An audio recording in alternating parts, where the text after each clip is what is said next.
Since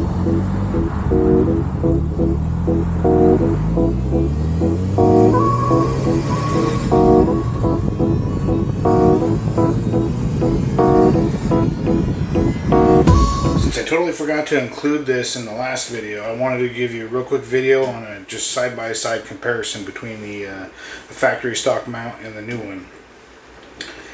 So as you can see dimensionally, overall they're very similar in size, but the biggest difference is the actual core difference.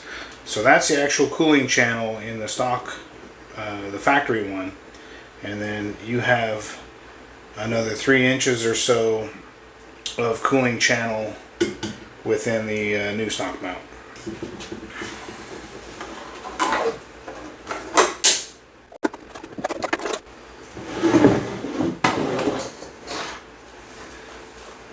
There you can see the biggest difference is the actual thickness of the core itself. So not only can you see the height difference here, that's all cooling here and that's cooling there, but the thickness is massive. So this is like 4 1/4 times the volume of the factory stock mount.